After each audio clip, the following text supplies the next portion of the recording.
This episode of the 314 Radio Podcast is brought to you by Peninsula Eye Medical Associates. World-class cataract and LASIK surgeons Drs. Julie Madani-Becker and Ken Miller offer the latest in laser vision correction, including Zymer crystal technology, to give you the best vision possible without glasses or contacts. Whether it's LASIK or if you're a pro fighter, custom PRK, since LASIK is not an option for fighters, go to the surgeons who know the difference and will advise you on the best treatments available for your visual needs.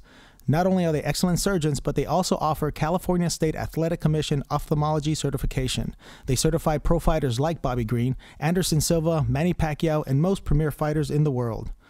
For a free laser vision correction evaluation, give them a call at area code 310-547-9991. That's 310-547-9991. Let them know 314 Radio sent you for an extra 10% off of your total surgery. They also take insurances like VSP and most PPO plans. Check out the latest in eyewear fashion in their state-of-the-art optical department. Everything you need all in one place. Peninsula Eye Medical Associates. Also on the web at peninsulaeye.com. 314 Radio's Fight Recap brought to you by War Tape. War, recognized as the gear of professionals and endorsed by world champion fighters, trainers, promoters, and sanctioned entities worldwide. For the best fight tape in the game, War Tape. 5-minute fight recap. What's up, bro? What you got, David? UFC 158, George St. Pierre versus Nick Diaz. This fight was pretty one-sided. I had a feeling when I heard of this card that it was going to go the same way that it did when Benson Henderson fought Nate Diaz. Yeah, he did what he was supposed to, though. I mean, what else was St. Pierre going to do? Wrestle him and ground and pound, right? I think Diaz needed to establish that a little sooner to get George, to force George to stand more. Like, if you notice the third round, he started to land his hands. And actually, had that been a little more time, maybe we'd seen a different, little more fight, with him landing and stuff. But I think that he just learned late in the rounds about the takedown. George's wrestling was too dominant, and George had the ability to take it to the ground or keep it on the feet, and Nick didn't. Nick was trying to keep it on the feet. It was a stacked card, though, man. Forced to the ground. And then we got Johnny Hendricks defeated Carlos Condit via unanimous decision, 29-28. This ended up being actually the fight of the night. It was a great fight. These guys went back and forth the whole fight. Dude, Hendricks is sick. He's the strongest in that division, dude. He has power. And first time we get to see him use his wrestling. That's pretty good, though, huh? He actually, I heard he actually messed his left hand up or something in that fight. So that's why I think he was doing a lot more wrestling.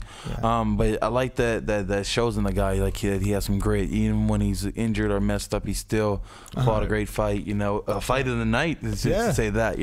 My hat's off to Carlos Condit, though. Carlos Condit fought his ass off. Like, I've always thought of Carlos Condit as just a runner. Like Nick said it, as a point fighter. He just points and runs and points. But he came out and he came after. He pushed his ass to the last of the bell, and I respect that guy from this point out. You think Hendricks can actually give GSP a run for his money with the wrestling? I was gonna say that if you were gonna look at that, you would have to look at the matchup of both of them fighting Koscheck. They both fought Koscheck, and look how well they both did against them, and what aspects. I think that with Hendricks and Koscheck. Koscheck seemed to be a little bit stronger of the wrestler, but Hendricks had that damn left hand power that was hammering him, And GSP got him, dude. That jab, dude, that Freddie Roach jab is deadly. He fractured his orbit. And also that, but it also worked him on the wrestling aspect too. Sure, so if you look at it like that, Koscheck won the aspect of wrestling, or was going back and forth between him and Johnny Hendricks, and GSP shut Josh Koscheck's wrestling down. You know what I mean? Yeah, he did. So that's I think is going to be the true factor. Is if Johnny Hendricks is going to be fighting off his back or not. We had never seen him really fight off his back as much. Exactly. How comfortable and how well can he get back up, and what damage will he take in that time? Cool, man. And lastly, and we got Jake Ellenberger versus Nate Marquardt. Now, that was a great fight. It ended in the first round. Dude, knockout. That was a killer. What Marquardt is Strikeforce champion. Was that like a time punch, or was that kind of one of those 1 in a million? All right, I got to look. I'm just gonna throw it out there, and I just happened to connect. What'd you think? It has that power, huh? Yeah, man. Man, it just still lives to say, like, one punch can change the whole fight. That's it, man. Marquardt's legit too. I feel bad for Marquardt though, because he's the type of guy to jump in there. I like those guys that just jump in, to make the show keep going, And at the end of the day, it says Ellenberger won, but it's really like Marquardt didn't really get to put the effort as much effort because he's the short notice guy. Cool, man. And coming up, we got Mousasi versus Gustafsson. You know, we'll get to that fight on our next show. See exactly what turned out there. I really do believe that Mousasi is underrated. He can pull some stuff, man. I think Gustafsson's underrated. I think Gustafsson's gonna pull it out. Yeah, you know? But we'll find out, man. Thanks a lot, Dave. Appreciate it, bro. This show is also brought to you by Trusted Collective Co. Love all, trust few. Check out their clothing line on the web at trustedcollectiveco.bigcartel.com. That's trusted, no E, collectiveco.bigcartel.com.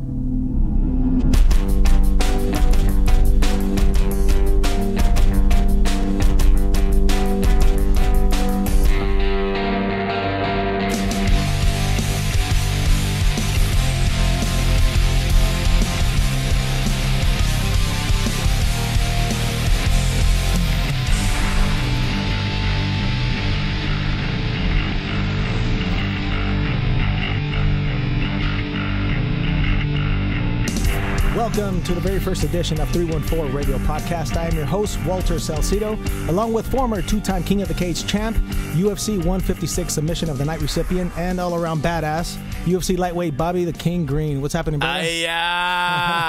We in the building. What's going on, 314? Cool, man. Congrats on that crazy fight, bro. I'm sure you heard it over and over again, but how glad are you to get that first win out of the UFC there? Man, it's so important, man. Especially to splash the way I felt like I did, you know, like submission of the night, bro. That was pretty cool. Nice little tap out there, bro.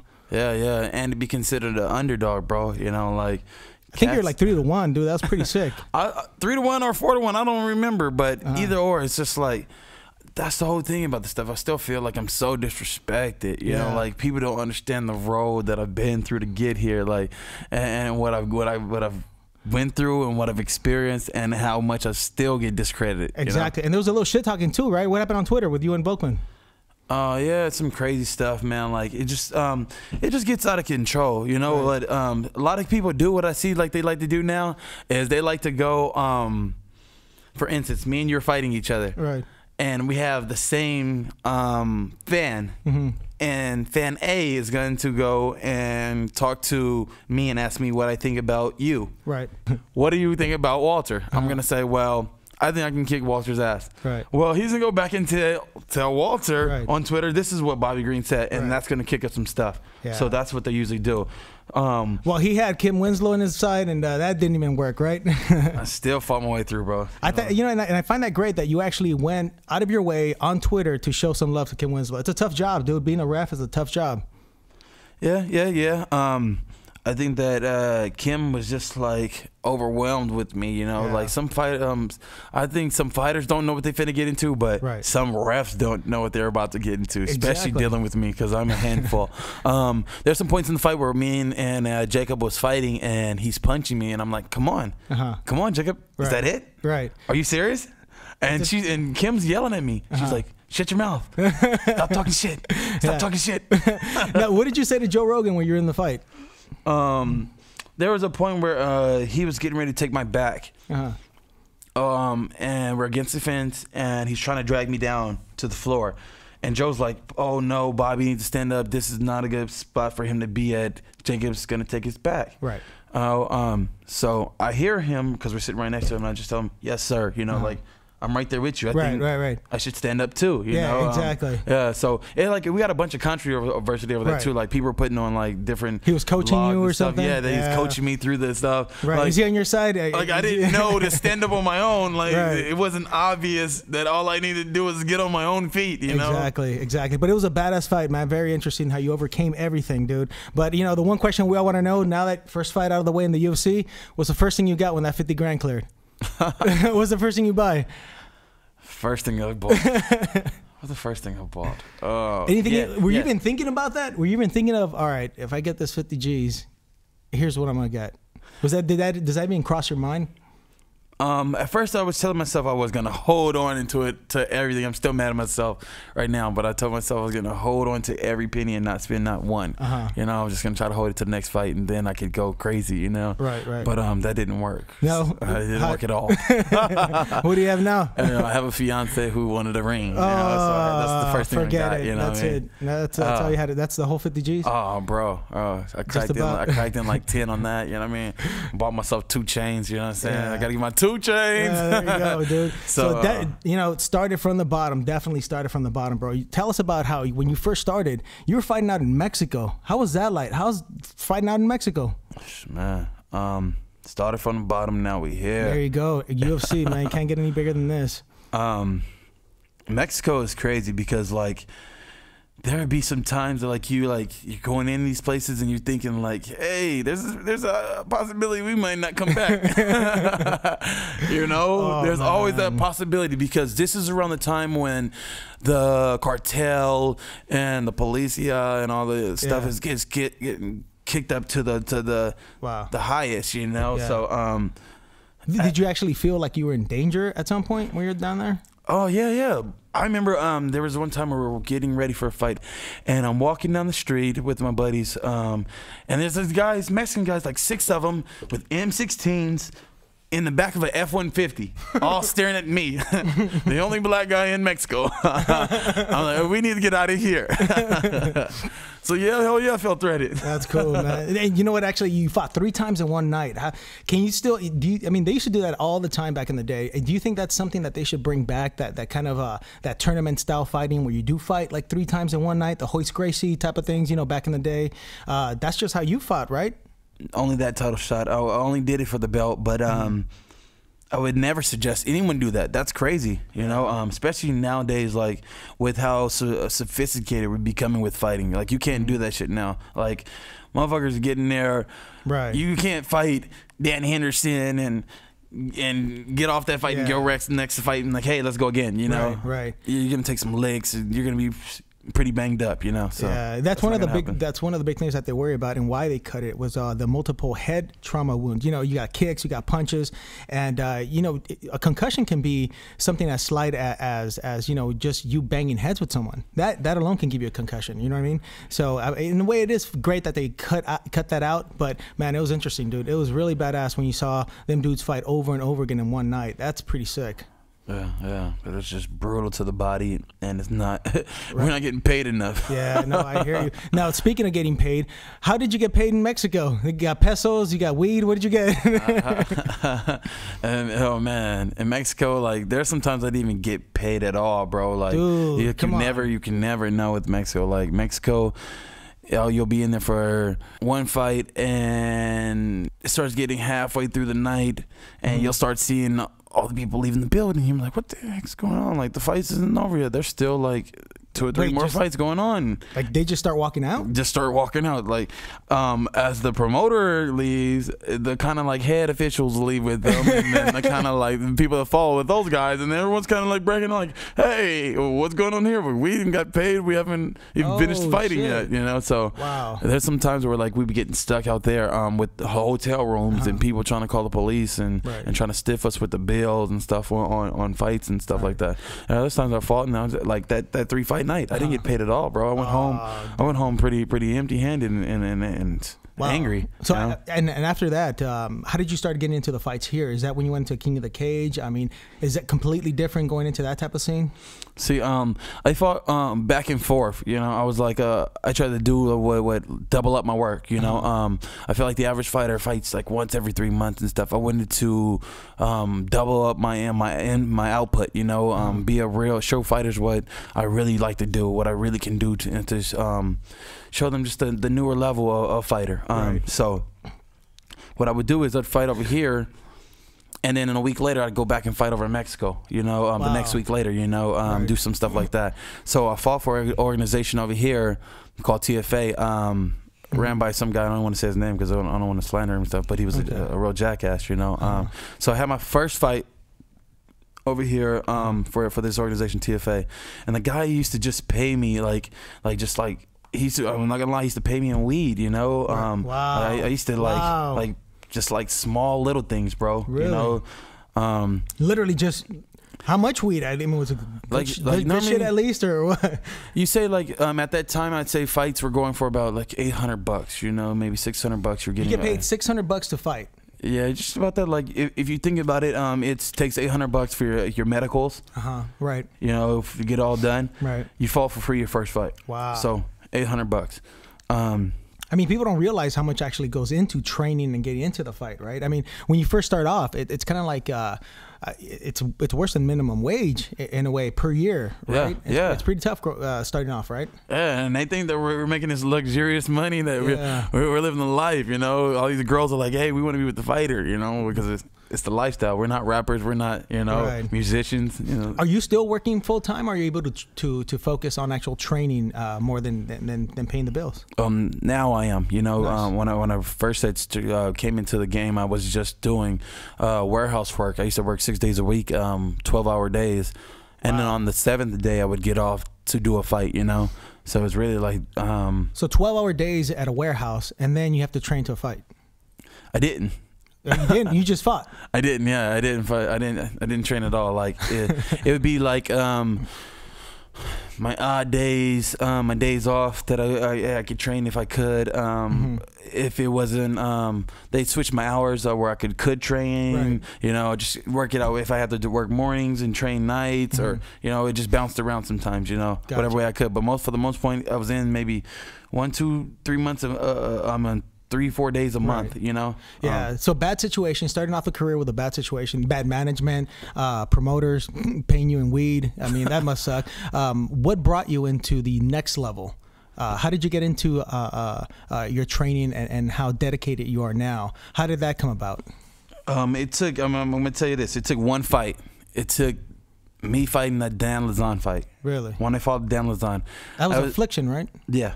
Affliction, one of the biggest cards I've ever been on to this day.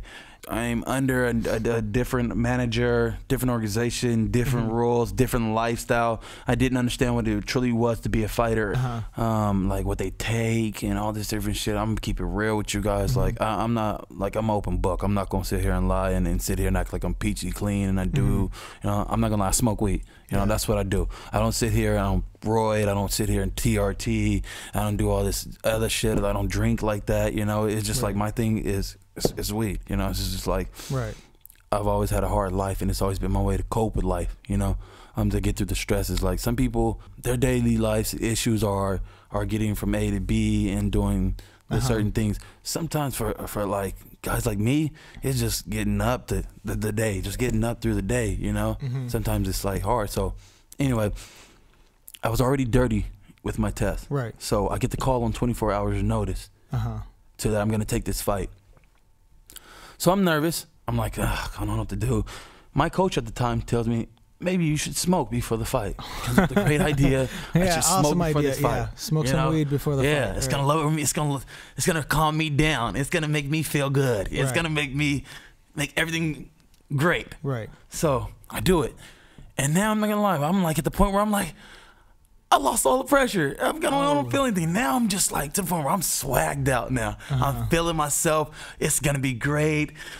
But of course, I'm fucking high at the time. I'm not exactly thinking everything through. So they drop my music. I come out with the craziest energy ever. They don't even know who the hell I am. No one knew I was going to even be on the card because it's 24 hours notice. Right. So, and therefore, those who did know on the 24 hours, I have about 5 fights. And half of them are in Mexico, so you don't know who the hell I am really at all. I'm just a nobody. But I come out with all this energy. I run out. I run up the stairs, and I'm screaming, get up, let's go. Screaming, I'm grabbing people. I'm just throwing my hands up, and I run down these stairs. I run up these other stairs, and I get the other side hype, and everybody's just going nuts. They're going fucking crazy. And nobody knows who the hell I am. Right. You know? So I'm coming down the stairs, and I'm coming down the stairs. I'm all out of breath. I'm like, oh, God, you better say something for the tank. You still have to fight. This isn't just a show. You have to fight, too. You're gassing out. Yeah. You're gassing out in the celebration. Yeah. I get down to the bottom. The guy's like, wait. Stop right there. We're not filming. I'm like, what? Oh shit! Yeah. So they take me in the back. I'm like, what? You didn't get Wait, that? you had to run back? I had to run back because of the simple fact that they didn't film none of this shit, and now they're getting ready to go back live again. They want me to get my ass back out there again and do it all over again. Jump around. Really? Yeah, I'm like, hell no, I can't do that again. I'm gonna be out of breath, passed out if I do that again. And on top of that, you're high. You only got one go. When you're high, you only got one go. Right? But not on top of that, it's not original anymore. Right. You know, it was you can't do the same thing twice. You know, the guys aren't gonna feel it anymore. Right. You get in there and now you got to fight. Now you have to run down twice, and now it's time to fight. Yeah, now it's time to fight. So I get in and I'm thinking is wreck this kid. You know. Yeah. Did the crowd get to you at all when you came out? I mean, that was probably the biggest crowd you've ever faced, right? I think I didn't really care too much. I was too much like, I was kind of starstruck, like tripping out. I seen Oscar De La Hoya. Fedor on the card, right? Yeah. I seen Big Black, you know. Like, Stars out. Big Black, what's up? Yeah. Oscar De La Hoya. Donald Trump. Right. I'm talking to those guys more than I'm talking to the guy in my fight, you know? Yeah. So your head's not, to say the least, your head is not in the fight. I'm all around the place, bro. I'm all over Dan Lazon's ass. I'm whooping his ass, you know. And at this time, I didn't even know jiu-jitsu, you know. Right. I think like I've been maybe working on my jiu-jitsu a month or two, you know. I didn't even know what the hell it was exactly. I didn't know how the hell he was transitioning or what he was doing to me, you know. Right. So I'm hammering him, and every time I'm hammering him, I got called for a low blow. So the first one was actually a legit low blow. I hit him, bam. I apologize. I'm sorry. Just you got kind of in the way. You got nipped. Sorry about that, bro. So he gets his little 5-minute break. He takes 5-minute breaks. Right. I don't know who takes a 5-minute break. Like the full 5 minutes. The full 5 minutes. I mean, gosh, like you'll get the shit booed out of you usually. Like when you take the full 5 minutes, you know. So, but I guess people fell for him. He was the kid and stuff. So the people fell for him. The round goes again. I'm like, fuck it. I'm gonna get right back on his ass again. It don't matter. Ding, ding, ding. Bing, bing, bing. I'm all over his ass. Boom, boom, boom. Boom, boom, boom. Sticking him again. And as I'm getting ready to knock him out, as he's starting to feel like he's getting bested, I come through and I hit him with a knee this time. And it kind of grazed up his hip. And he falls down and says, it's a low blow. Gotcha. So they get me off him again. Wow. Give him a 5-minute break. He takes the full 5 minutes again. So I'm like, great. This motherfucker takes another 5 minutes. He's trying to think and trying to like take this fight, stop and think, what the hell is this kid doing? He's only got 3-4 fights. I should be tooling his ass, and what the hell is going on? You know, he's trying to stop the fight and slow it down and come up with an equation for me. Right. So I'm like, fuck it, let him rest again. I'm gonna get his ass again. Again, pow, pow, pow, I'm all over him again. We're tangling around. I hit him again, and it's another low blow. I'm like, great. Wow. He falls again. Now they call me for a point. You know, they're on me. I can't even really kick him now because every time I'm kicking him, he's going down. So now Tito was the announcer. Tito was the announcer. Tito was over there saying the same stuff. He's like, hey, this guy is acting. Yeah. This guy does not want to fight. He's acting, you know. And now you have to change your game around. You have to start kicking differently because obviously there's a point already deducted. You can't just kind of square off because then he graze and you know he's going to go down. Exactly. Now we're to the point where we're at 3 stoppages, 3 5-minute breaks. I'm so blown. Yeah. And I smoked some dynamite. I'm not gonna lie. This was some kill. I was like, this is not a good idea. This was too strong. Where y'all get this strong shit? Why y'all didn't give me the bullshit today? You know? I just lost track of time. I lost track of time. So I had no concept of after these 3 5-minute breaks of where time was. I didn't know. Like in UFC, you can usually like find the time box somewhere and you can see the time. In Affliction, I had no idea where the hell that shit was. You know? So I had no time conception. Were you getting the munchies in between rounds? I was asking Dallas for something to eat. Get some nachos or something. So it's finally after the 3rd low blow. We're in the 3rd round. I have no idea where the time is. Ding, ding, ding. I'm like, I'm going to get his ass again. I'm going to get him again. I'm starting to get on his ass. I throw a high kick, and as I threw the high kick, I slipped on my ass. Bloop. Boom, someone's falling on my ass. He's like, his eyes got big, like, oh, this is the money shot. Here we go. I'm never going to get this opportunity again, you know? And he just jumped. I remember him jumping at me with his legs all open and thinking, like, here comes some balls, you know? Here come the balls. He just had, like, his legs open, like, oh, here it comes. He's just like, no. You know, slow like a motion spider shot. or something? Yeah, like a spider all open and shit like that. His balls like that, yeah. And he just dived in, balls first at me, you know? Right on my head. Right on my face. So he's balls first on me. and shit. I'm like, what the hell? Shake him off, man, trying to throw him off, and he transitioned something else to like ankle, and from my ankle he got into a rear naked. Gotcha. And caught me at the last 5 seconds of the round. And I'm thinking, it's starting to go dark, but had I known it was only 5 seconds, I would have muscled it out. Right. But me being the type of person I am, I'm thinking money. I'm like, hey, they're gonna suspend me for about 4 months. Wow. I'm not gonna be able to fight next week. Yep. I gotta wait 4 months before I fight again. I don't want to risk it. I can make money.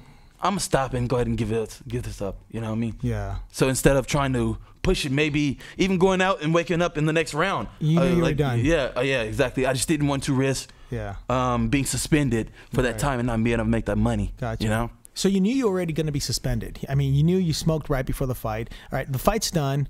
You got the suspension, you know, in your head. What's next? What happened right after that fight? Suspended for that was like 9 months or something like that. You know what I mean? So people ask like ask me how long my career is, and I tell them like 4 years, but they really don't know. So really like 3, because it was like a year out of that time. You know what I mean? Gotcha. Gone out of that, you know. Yeah. It was just crazy. Like once after that fight, it just seemed like I went through a whole tornado of stuff, you know, that like told me it was time to change my life. It was time to move on and to step it up some, you know. Right. I couldn't live that lifestyle. I couldn't do all the things I needed to do anymore. So I ended up going to jail. I had really? Yeah. And I had 5 driving on suspended license tickets. So you had outstanding warrants. Did you get pulled over? And let me tell you basically like this. All right. I told you I worked a 6-day right. You know, so like warehouse. I get pulled over, not having insurance or something like that. So they suspended my license, and me having to get back and forth to work. I got another car. I had to go back the next day. I had to get back and forth the next day. They're not gonna just take my car and expect me not to get before the next day. Right. So I buy a new car and drive around, and next you know I get caught 2-3 weeks later. Oh. And man, I'm like, God damn. 2-3 weeks later, I took another car. Right. You know, and then I maybe get it out or buy a new car, you know, be back out with them, riding around. Yeah. Catch me again, you know, and it's just like, it got to the point where I couldn't do it no more. I got 5 of them racked up, and they were like, hey, you owe us some money, you know. So, how much time did they give you? I think I owed them like $6,000 something bucks, you know what I mean? And me, that's a lot for black folks. That's a lot to me, you know. So this is around the time my son was like, I want to say he's going to be born in like 2 or 3 months, you know. And I was like, that's money for my son. I just made 6 G's from the fight from Affliction. So I was like, that's all the money gone already. What I fought for is finna be gone. Yeah. No way. Yeah. So I was like, I'm not giving it to him. He's like, well, you're gonna go to jail. It's like, hey, I guess so. So you got time more than money, right? You got suspended. Yeah. So I was like, hey, I'm already suspended. I can't fight. Right. I can't really do that. Fuck it, might as well just sit my ass down. So I sat down and really like looked at my equation, looked at my life. You know, I went to jail for 90 days. Wow. 90 days, you know, and it was hard. It was the worst time of my life. Yeah. Worst time of my life. I felt like a dog, man. Really? I've never felt lower ever in my life. It was that spending that time.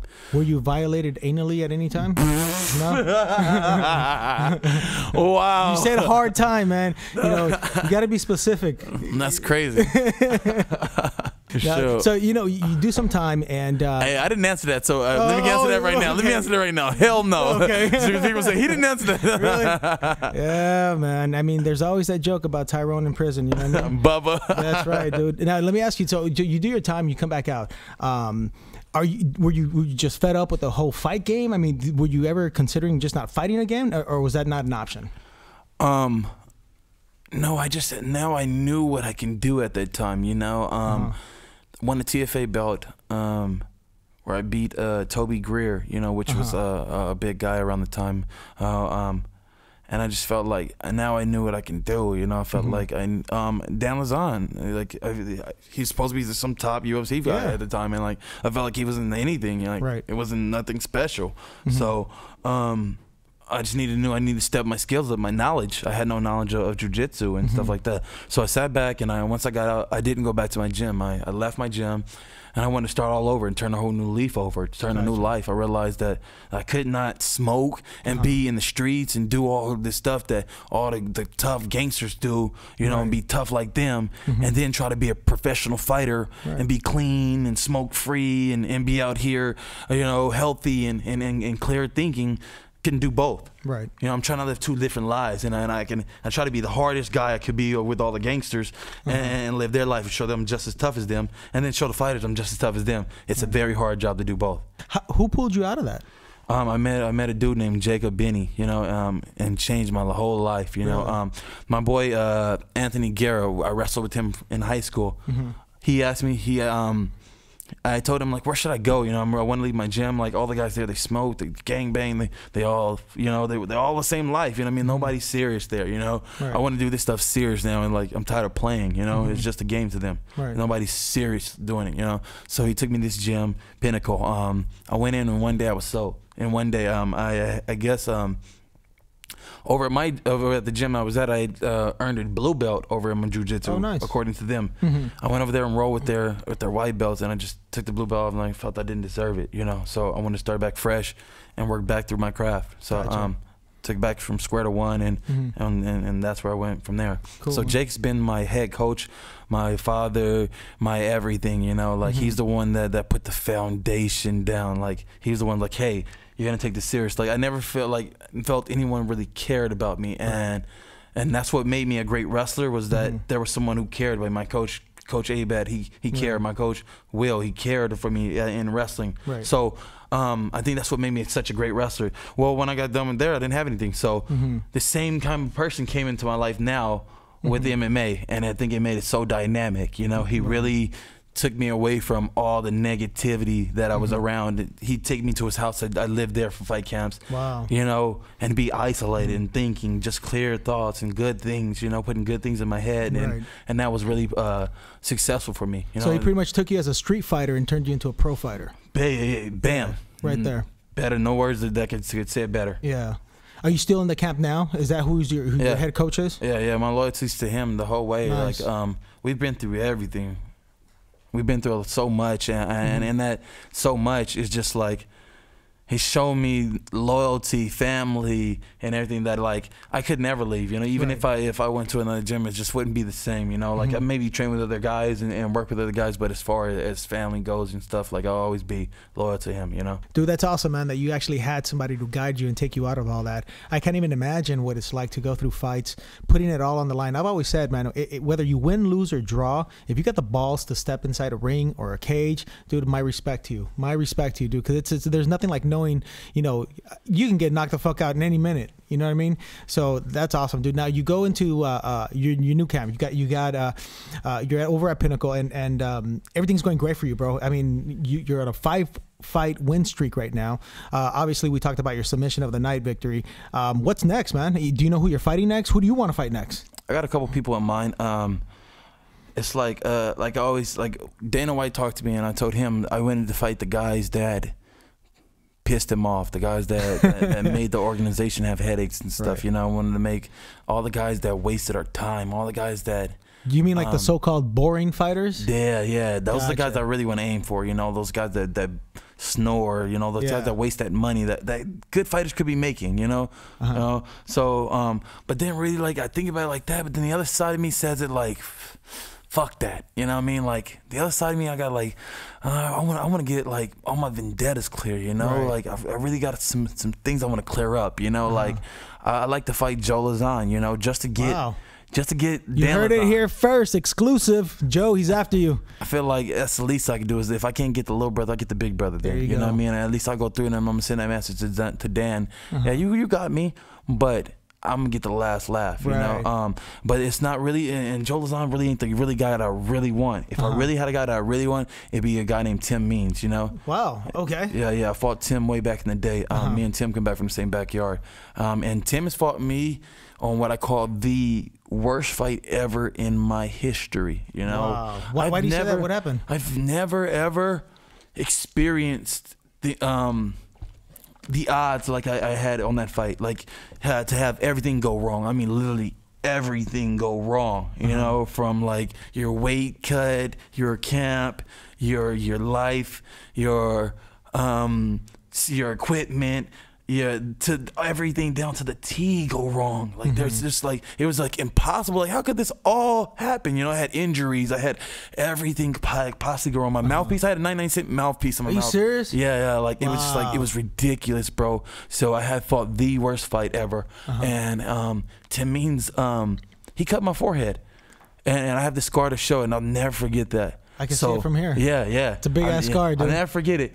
I'll never forget it. And Tim Means was the first person to make me realize this is no longer just a like, hey, this is a wrestling session. No, this is not no act. This is not no game. These guys are here to fucking kill you. Right. You know what I mean? They're gonna fucking knock your head off. Yeah. You know, I got on top of Tim. You know, and I could have easily beat Tim. I just I got into the hype of trying to do too much for the crowd. I promised to knock out. Right. So I tried to knock Tim out. Gotcha. You know, when it was and blew my load trying to knock him out instead of just the tap was there. I could easily armbar him, choked him out, but I wanted to take what I said I was gonna do. Right. But Tim taught me something. Like I'm on top of Tim, I'm hitting him with punches and stuff. I'm on top of him, bashing him, but I'm not really bashing him. Tim gets on top of me, and he's only hit me a few times. I hit him a lot more than he hit me, but he hit me with some elbows that came down from hell that he hit me with. He was trying to kill me, and it was a realization to me that you get in there with guys, you need to try to fucking kill them. Right. This is not just like before I just tried to punch you to get the ref to get me off you, and then that was good enough. Right.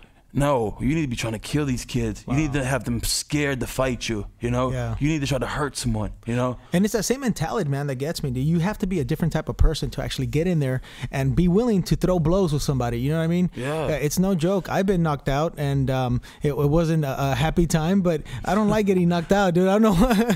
You get knocked out every single fight, you know? It's a trip, dude. But, you know, I think we're going to, I love the journey that we're going into. You know, I'm glad that this podcast is starting.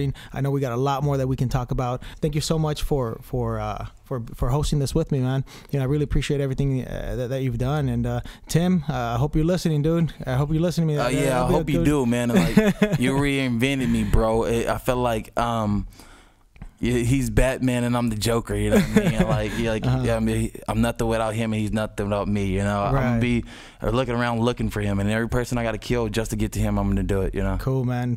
Couldn't have said it better, Bobby. Thank you so much.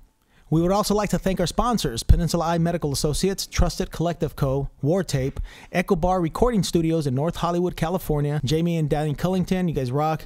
Join us next week as we have UFC flyweight Uncle Creepy Ian McCall on the podcast. Remember to follow us on Twitter at 314 Radio and like us on Facebook. We're going to end it with our Artist of the Week. This is Jetpack Jones, That Blow. See you next week.